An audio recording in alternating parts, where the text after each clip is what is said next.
அமெரிக்காவின் நியூயார்க் ராக்செஸ்டர் பல்கலைக்கழக இந்துத்துவ பேராசிரியர் டக்ளஸ் புரூக்ஸ் தலைமையில் 22 பேர் திருவாரூர் தியாகராஜர் கோவிலில் சாமி தரிசனம் செய்தனர்.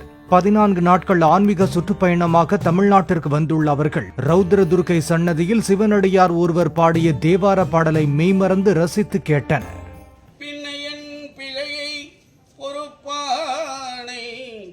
பிழையெல்லாம் தவிர பணிப்பானை இன்ன தன்மையன் என்று அறிய ஒண்ணா எம்மானை பயர் பலனத்து அணி ஆரூரணை மரக்களும் ஆமே.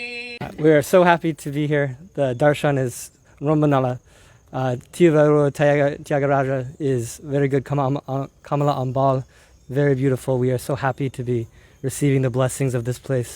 All of the temples in Tamil Nadu are in our hearts, and we've come a long way to be here, and we're so happy to receive the blessings and the gifts of these temples and of your people, of the land. And we are Romba Santoshima, Romba Mahirchi. Vanakkam. Very happy. Thank you. Thank you. Thank you. இவங்க 22 பேர் கொண்ட குழு அமெரிக்காவிலிருந்து doctor Douglas புரூக்ஸ்ன்ற ஒரு தலைமையில் அங்கே Hinduism படிக்கிறாங்க. New York ஸ்டேட்டில் ராச்செஸ்டர் யூனிவர்சிட்டியில் அவர் ஹிந்து ப்ரொஃபஸராக இருக்கிறாரு. அவர்கிட்ட படிக்கிற ஸ்டூடெண்ட்ஸு ஒரு 22 பேர் கொண்ட குழு இப்போ தமிழ்நாட்டில் உள்ள பல கோயில்களை சுற்றி பார்க்க வந்திருக்கிறாங்க. இவங்களை நான் சென்னையிலேருந்து அழைச்சிட்டு வந்து இவங்களுடைய பயண ஏற்பாடுகளை நான் கவனித்துக் கொண்டிருக்கிறேன். என் பேர் ஜெகநாத் பாபு. இந்த 22 பேரும் ஹிந்துயிசம் படிக்கிறது மட்டும் இல்லை, அதை ஃபாலோவும் பண்ணுறாங்க. இதில் நிறைய பேர் ஹிந்துவாகவே வாழ்கிறாங்க. இங்கே உள்ள கோயில்கள் பல கோயில்களை சுற்றி பார்க்குறோம். சென்னையிலேருந்து ஆரம்பித்து சிதம்பரம், கும்பகோணமில் உள்ள கோயில்கள். இப்போ இங்கே வந்து தியாகராயர் தரிசனத்தை பார்க்குறதுக்காக சாயரட்சை பூஜை பார்த்தே ஆகணும்னு சொல்லிட்டு இந்த நேரத்தில் வந்திருக்காங்க.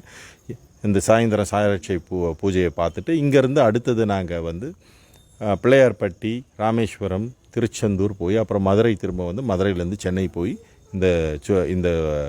இந்த பயணத்தை முடிக்கிறோம். இது வந்து ஒரு சுற்றுலாவாக இல்லாமல், இது ஒரு இன்ப சுற்றுலாவாக இல்லாமல், இதை வந்து ஒரு கோயில் பார்க்கக்கூடிய நோக்கத்தோடு இவங்க முழுமையாக ஈடுபட்டு இந்திய பாரம்பரிய உடை அணிந்து வந்து ஒவ்வொரு கோயில்களையும் தரிசனம் பண்ணிட்டு பார்த்துட்டு போகிறாங்க. எத்தனை நாள் சார் அவங்க தமிழ்நாட்டில் பார்க்குறாங்க? இவங்க மொத்தமாக 2 வாரம் 14 நாட்கள் இங்கே வந்து சுற்றி பார்க்குறாங்க. மெயினாக அந்த திருவாரூர் கோயில் வந்து பார்க்கக்கூடிய அவசியம் என்ன? திருவாரூர் வந்து அந்த தியாகேசரை பார்க்கணுன்றது இது முதல் கோவில். அண்ட் கோவில்னு கூப்பிட்டாலே வந்து சிதம்பரமும் திருவாரூரும் தான். இந்த 2 இடங்களில் தான் வந்து கடவுளை வந்து ராஜான்னு அழைக்கிறோம். இதை வந்து முழுமையாக இவங்க படித்து முழுமையாக இதை தெரிஞ்சுக்கிட்டு இந்த கோயிலை பார்த்தே ஆகணுன்று. அதுலேயும் இந்த சாயரட்சை பூஜைன்றது வந்து ரொம்ப விசேஷமான ஒன்று. இதை கண்டிப்பாக பார்த்தாகணுன்னு இந்த கோயிலுக்கு வந்திருக்காங்க. அவங்களுக்கு மிகவும் ரொம்ப ரொம்ப ஹாப்பியாக இருந்தது, மிகவும் சந்தோஷமாக இருந்தது. அண்ட் தரிசனமும் ரொம்ப நல்லா நடந்தது. ஏன்னா கோயிலில் உள்ள அத்தனை பேரும் பொதுமக்களும் சரி, மற்றும் அர்ச்சகர்கள் மற்றும் கோயில் நிர்வாகிகளும் சரி, எங்களுக்கு முழு ஒத்துழைப்பு கொடுத்து எங்களை முன்னாடி உட்கார வச்சு எங்களுக்கு நல்ல ஒரு தரிசனத்தை ஏற்படுத்தி கொடுத்தாங்க. இன்றைக்கி ஒரு இன்பம், ஒரு மிகவும் மகிழ்ச்சியான ஒரு தருணமாக அது அமைந்தது. மிகவும் ஒரு அழகான ஒரு தரிசனம் கிடைச்சிது எங்களுக்கு. திருவாரூரில் வேறு கோயில் பார்க்குறீங்களா? இதோட இல்லை, திருவாரூரில் இது மட்டும்தான். எங்களுக்கு நேரமின்மை காரணமாக இது ஒன்று மட்டும்தான் நாங்கள் பார்க்குறோம்.